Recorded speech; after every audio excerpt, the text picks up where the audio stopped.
நான் இதில் ஜாவான்னு சொல்கிறவங்க எல்லாத்துக்கு இந்த 5 வருஷத்தில் விஜய் அந்த 50ஐயும் எடுத்துக்குவாரு, ப்ளஸ் 5ஐயும் வச்சுக்கிட்டு. 2 வருஷம் இவர் நடத்துறதே தள்ளிட்டு போகிறதே ரொம்ப கஷ்டம் தான். ஓவர் நைட்டில் டார்ச்சர் தாங்க முடியாமல் ஒரு மிகப்பெரிய விஷயம் ஒன்று பண்ணுவார் தமிழ்நாட்டுக்கு. திருச்செந்தூர் முருகன் கோயிலுக்கு போகும்போது யாகம் நடத்தி வைப்பாங்க, அந்த மை ஆகலாம். திடீர்னு அந்த இதுக்கு போனாங்கல்ல, ஆட்சி அமைக்க கோயில் கவர்னர்கிட்ட போகும்போதே 3வது தடவை போகும்போது மை வைக்கிறார். அப்போ ட்ரிஷா அடுத்த ஜெயலலிதான்னு சொல்கிறீங்களா? ஜெயலலிதா அம்மா மாதிரி ட்ரெஸ்ஸை போடுறாங்க.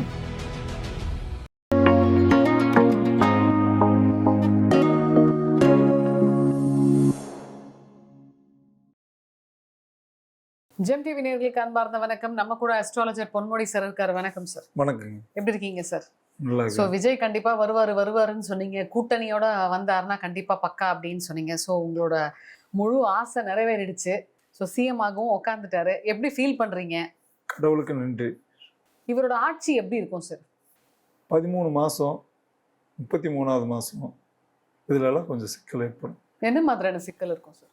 இந்த மேட்ருக்கு 10 பேர் இருக்காங்க கட்சிகளுக்கு, தொடர்ந்து மேட்ரு நடந்துட்டு. அந்த மெஜாரிட்டி இல்லாத, எப்பவுமே மைனாரிட்டி வரக்கூடிய எந்த ஆட்சியும் ஜெயலலிதாமாக்கே அந்த நடந்தது. கருணாநிதி அவங்களுக்கு மைனாரிட்டி கவர்மெண்ட் வரும்போது எல்லாம் சிக்கல், அவங்க சரியாக செயல்பட முடியாமல் போகும். அவங்க போட்ட கணக்குகள் ஒரு சாதாரண, இப்போ ராதன் பண்டித்துக்கு ஒரு இது கொடுத்தாரு, அடுத்த ஒரு 2 மணி நேரத்தில் வாங்கிட்டாரு. ஏன் கனிமொழி சந்தோஷ் கூட தான் எம்எல்ஏ, இப்போ ஜோதிடர் கனிமொழி சந்தோஷ் எம்எல்ஏ தான். நான் சொல்கிறேன், இவர் எம்எல்ஏ ஆகலை. பண்டித் வந்து ஏதாவது தொகுதியில் நின்று ஜெயிச்சிருக்கலாம், ஜெயிச்சு கொடுத்துருந்தா பிரச்சனை இல்லை. நான் சொல்கிறது அன்அஃபிஷியலாக எதுவுமே இல்லாமல் ஒரு தனி ஒருத்தனுக்கு போஸ்டிங் கொடுக்கவே முடியாது. அது அவ்வளோதான் தமிழ்நாடு. அது மாதிரி நிறைய இது அவர் வந்து எடுக்கக்கூடிய எந்த ஒரு விஷயமா இருந்தாலும் இந்த 5 பேர் கொண்ட குழு வந்து கண்ணுங்கருத்துமாக பார்த்துட்டு இருப்பாங்க. பாட்டு பாடுறதுலேருந்து இவங்க எங்கே மூச்சு விட்டாங்க, எங்கே நின்னாங்க, எங்கே ஏன் மூச்சு விடல, அந்த இடத்துல ஏன் வந்து திரும்பி பார்க்கல, இதெல்லாம் ஓவர்டேக் பண்ணி ஆகணும் விஜய். ரொம்ப 30 வருஷம் அனுபவம் 50 வருஷம் அனுபவம் சொல்கிறாங்களே எல்லாரும்.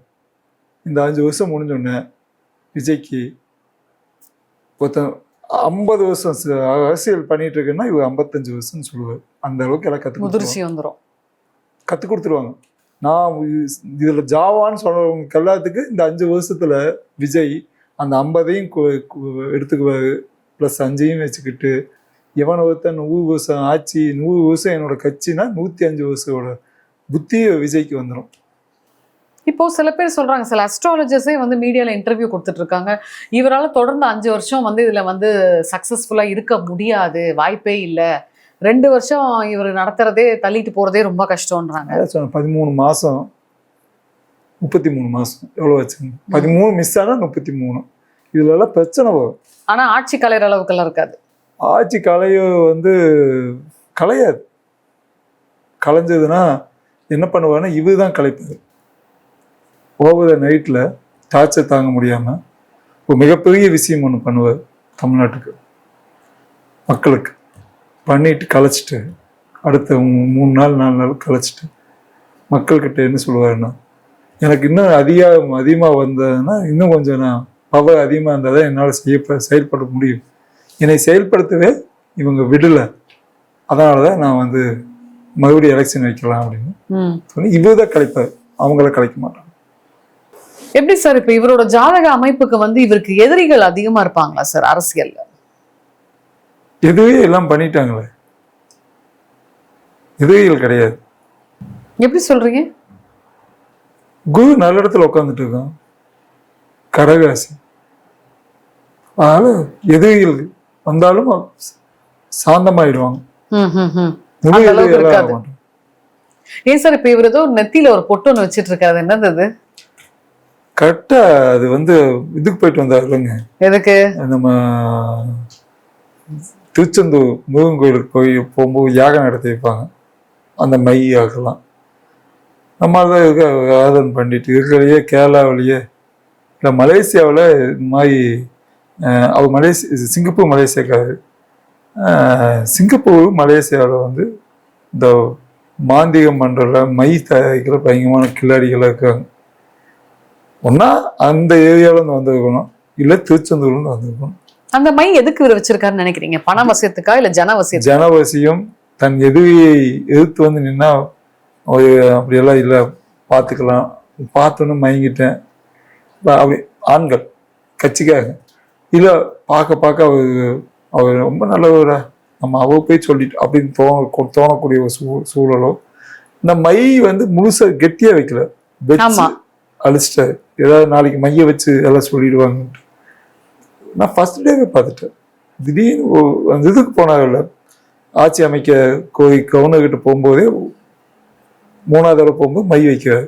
போனப்போ நடக்கல, அப்போ அழிச்சிடுவான்னு நினைச்சேன். அடுத்த தடவை இன்னும் மை வைக்கிறாரு. ஓகே, இந்த மை வந்து ஒரு இது அடையாளப்படுத்துது, மை வைக்கட்டுமே. மை வந்து நல்ல மை, வசிய மைங்கு ஒரு நல்ல. ஆனால் வசியம் இந்த உலகத்தில் என்ன பண்ணிட்டாங்கன்னா அந்த மையை கேவலப்படுத்திட்டாங்க.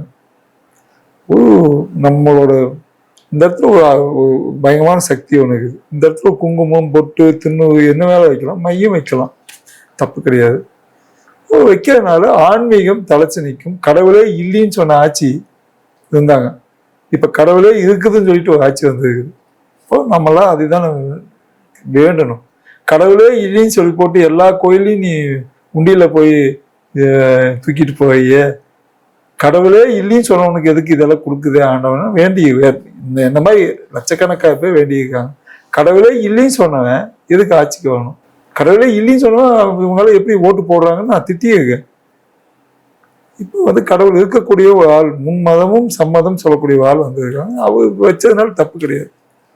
ஆக்சுவலா வந்து இப்போ ட்ரிஷா இவரோட காம்பினேஷன் எப்படி சார் இருக்கு அரசியல்ல? ஏன்னா இதே மாதிரி சில அஸ்ட்ராலஜர்ஸ் என்ன சொல்றாங்கன்னா, இவங்க 2 பேரும் அரசியல்ல ஒரு நல்ல காம்போவா இருப்பாங்க, ஒரு நல்ல காம்பினேஷனா இருப்பாங்க. நம்மயே வந்து அதை தப்பா பேசணும், ஒரு நல்ல நட்பு ரீதியா சொல்றேன். இப்போ கண்டிப்பா ஒரு அரசியல்ல வந்து ஒரு சில விஷயங்கள் நடத்தணும்னா கூட சில இது வேணும் இல்லையா?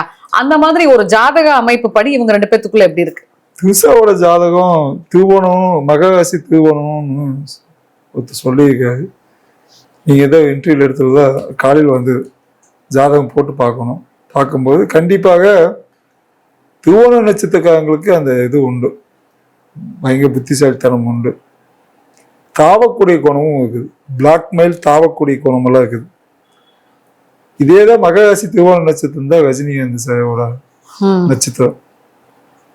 லக்னம் சிம்ம லக்னம், இவங்க கடக லக்னம் சொல்றாங்க. கடக லக்னமா இருந்தால் இந்த அம்மா திருசா கடக லக்னமா இருந்தால் கண்டிப்பாக அந்த ராஜ யோகத்தை அனுபவிக்கக்கூடிய சூழல் ஏற்படும். ஒரு நாள் திடீர்னு அவங்களும் வந்து அரசியல் இறங்கக்கூடிய வாய்ப்புகள் உண்டு. அவங்களுக்கு சாதகமா இருக்கா சார் அரசியல்? இப்போ அவங்க பிளான் பண்ணாங்கன்னா வரலாம், பிளான் பண்ணா வரலாம்.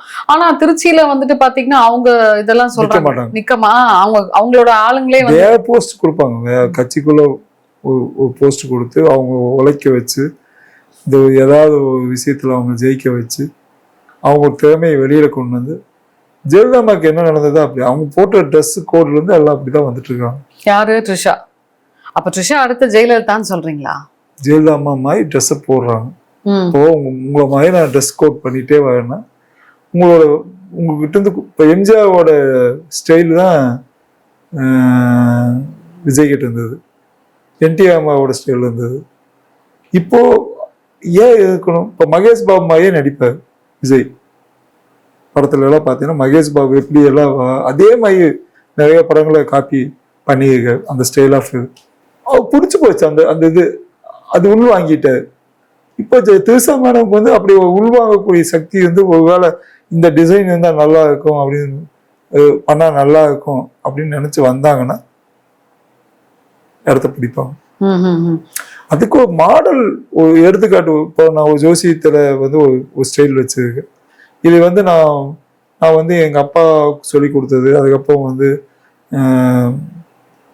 மெகா டிவியில் வரக்கூடிய ஒருத்தர் 2-3 பேர் இருப்பாங்க. அவங்கெல்லாம் சொல்ற விதத்தை பார்ப்பேன். ஓ, இந்த ஸ்டைலில் சொன்னா ஒர்க் அவுட் ஆகுது. அது மாதிரிதான் ஒவ்வொரு கலையிலையும் ஒவ்வொரு தொழிலையும் இருக்கும். அதுக்காக அது காப்பின்னு நம்ம சொல்லிட முடியாது. அப்ப இவங்களுக்கு அரசியல்ல நல்ல ஒரு ஷைன் இருக்கும்னு சொல்றீங்க? அரசியல் அதிகாரமும் ஆளுமையும் திருவோண நட்சத்திரத்துக்கு உண்டு. ஆளுமை இல்ல 10 கார்டு போலீஸ் கார்டு நிக்கணும்னு விதி இருக்குன்னா அவங்களுக்கு நடக்கும். அது சும்மா போலீஸ் வரணுமா இல்ல பதவி பெற்று வரணுமாங்க அந்த அம்மா கையில் இருக்குது. பொதுவா சில பேர்லாம் சொல்லுவாங்க இந்த சைரன் வச்ச வண்டியில கெத்தா ஸ்குவாடோட போறதுக்கு ஒரு அமைப்பு வேணும்வாங்க. அது எல்லாருக்குமே அமைஞ்சிடாது. படத்துல 1000 சீன் நடிக்கலாம். இப்ப முதல்வன் படத்துல கூட அர்ஜுன் வந்து ஒரு நாள் முதல்வரா நடிச்சிருப்பாரு. ஆக்சுவலா விஜய் செஞ்சிருந்தானே இன்னும் வேற லெவலுக்கு இருந்தது. அதுதான் சொல்றேன். இப்போ விஜய்க்கு வந்து அந்த மாதிரி பிராப்தம் இருந்திருக்கு. அதனாலதான் பாத்தீங்கன்னா அவர் டைரக்டாவே சிஎம் ஆயிட்டார். அந்த மாதிரி யாருமே ஆகலன்னு நினைக்கிறேன். எல்லாருமே கழுவி ஊத்துனீங்களே. எல்லாருக்கும் ஒரு ஷாக்கு தான். ஊருக்கே சாக்கு. ஏன் ஸ்டாலினுக்கே சாக்கு. அவருக்கு அந்த ஒன்று நடக்க போகுதுன்னா ஒரு அமைப்பை வந்து அவங்களுக்கு சொல்லிடுவாங்க, இந்த மாதிரி ஒன்று நடந்துட்டு இருக்குது, இது சென்ட்ரலுக்கே இது தெரியாமல் போயிருக்குது, இப்படி ஒரு அலை இருக்குது, இந்த அலை வந்து இப்படி ஓட்டமாகுங்கு யாருமே தீர்மானிக்க பண்ண முடியாத அளவுக்கு தான் இருக்குது. எல்லாம் 40, 50, 10, 20, 2, 1 அப்படின்னு ஒரே ஒரு போலீஸ் ஆஃபீஸர் தான் 100 110 வரைக்கும் வரும்னு ஒரு ஆள் சொல்லியிருக்காரு. நிலத்தினால் பைக்கும் அது வாசம் பிடிச்சி ஒரு அலையை புதுசாக கிளம்பி இருக்குது, தமிழ்நாட்டில் ஏதோ மேஜிக் நடந்துருக்குதுன்னு அவர் சொன்னார் பேட்டியில். மற்றவங்க எல்லாருமே வாசம் விட்டு தான் ஆக போகுதுன்னு நினச்சிட்டு இருந்தாங்க. அது அவரோட நம்பிக்கை. அதுக்கப்புறம் எல்லாரும் முடிச்சோன்னு எங்கே போனாங்க, கொடைக்கானல் போனாங்க, சுற்றுலா போனாங்க, இவர் கோயிலுக்குள்ள சுற்றினாரு.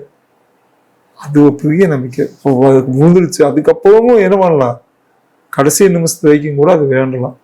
கடைசி நிமிஷம் மனசு உள்ள பெட்டி திறக்கும்போது வேகமாக ஆகும்.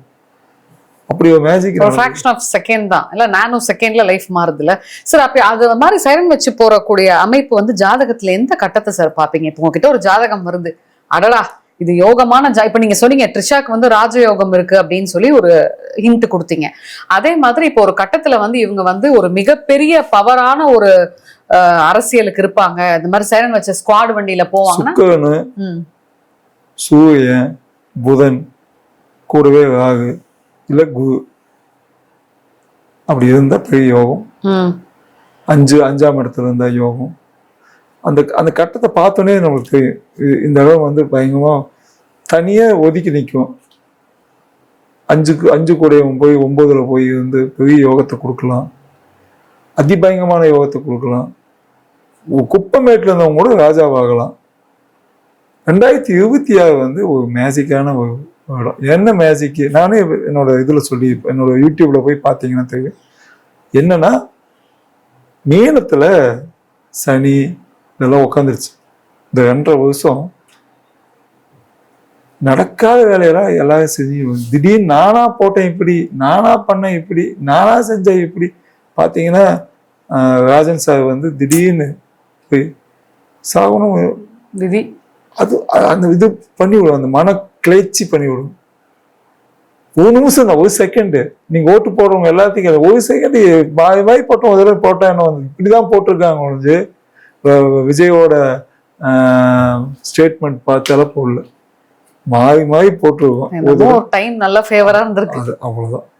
பாப்போம். 30 லட்சம் பேர் போயிருந்தாங்கன்னா அந்த 200 110 120 130 வரைக்கும் வந்து இன்னும் நம்ம நிறைய விஷயங்கள் ப்ரெடிக்ட் பண்ணுவோம் சார் வரப்போற பதிவுகள்ல. மிக்க மகிழ்ச்சி. நன்றி.